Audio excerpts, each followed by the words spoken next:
Bismillah wa qala Sayyidu Asy-Syaikh Al-Kabir. Jadi Syekh Al-Kabir berbicara Muhammad bin Hasan Al-Mu'allim, yaitu Muhammad Hasan Al-Mu'allim. Asyhadu, aku meyakini atau aku bersaksi, anna Syekh Muhammad bin Ali Maulad Dawilah, sesungguhnya Syekh Muhammad bin Ali Maulad Dawilah waqafa baina yadillah ta'ala ba'da wafatihi. Jadi Syekh Muhammad bin Ali Maulad Dawilah sesudah matinya dia berdiri atau berdiam di depan Allah. Nah, ini adalah kesaksian Syekh Muhammad Hasan Al-Mu'allim. Jadi dia bersaksi, apakah dia melihat bahwa sesungguhnya Muhammad Syekh Ali Maulad Dawilah sesudah mati dia berdiri, berdiam di depan Allah. Ini kayak mukasyafah. Wa khutiba bihadzal khitabi thalatha maratin, dan dia dikhitoban dengan 3 kali khitoban. Yaitu Syekh Muhammad bin Ali Maulad Dawilah dikhitab oleh Allah dengan 3 kali khitoban. Begini, ya ayuhal insan ma gharraka bi rabbika al-karim. Manusia, jalma-jalma, orang-orang, ma gharraka bi rabbika al-karim, apa yang menjadikan tertipu Anda dengan Tuhan yang mulia. Falam yurid jawaban, maka dia tidak mendatangkan jawaban. Muncak bahasa Sunda mah betem, ditanya ku Allah gitu.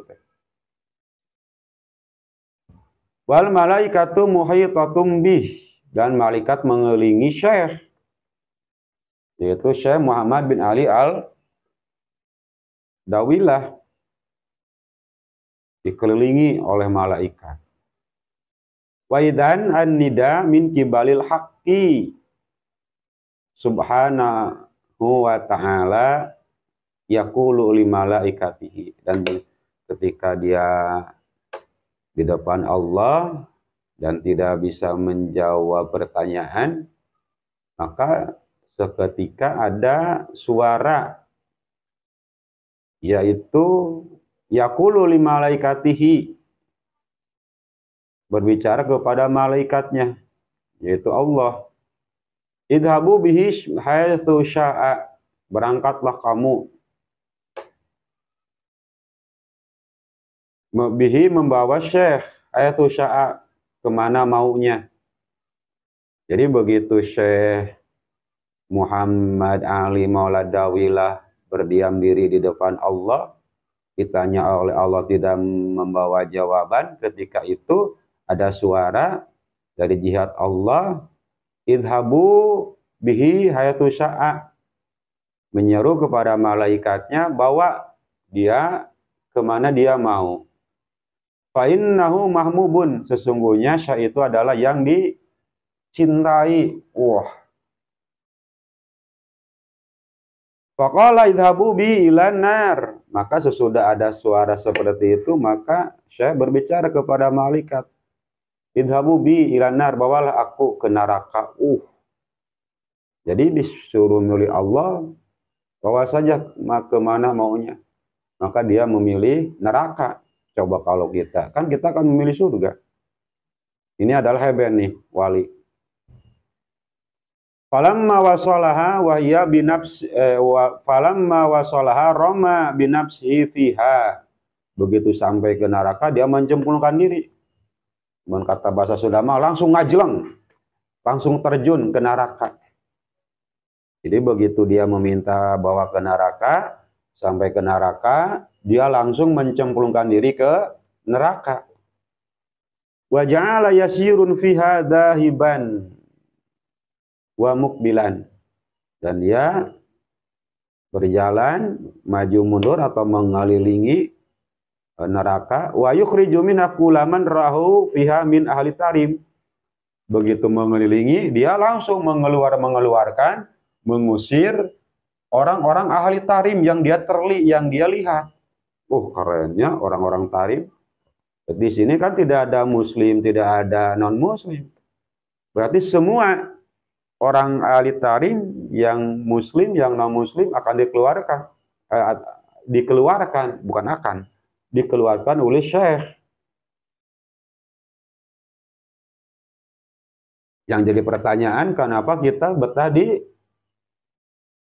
Indonesia dan orang Indonesia nggak akan bisa dikeluarkan dari neraka oleh Syekh Muhammad Dawilah.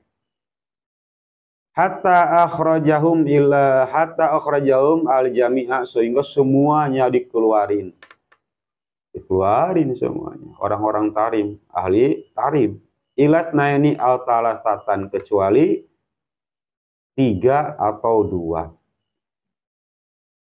Kullama akhrajahum adu ilaiha, sewaktu dikeluarkan, diusir dari neraka, kembali lagi ke neraka yang dikeluarkan itu. Fabaqiya yashfa'u lahum, terus orang yang masuk neraka tarim dikeluarkan lagi. Orang tarim masuk neraka dikeluarkan lagi, terus diusir sama dia. Nah, ini adalah karomah atau bukan karomah atau khurafat, ya terserah pemirsa semuanya.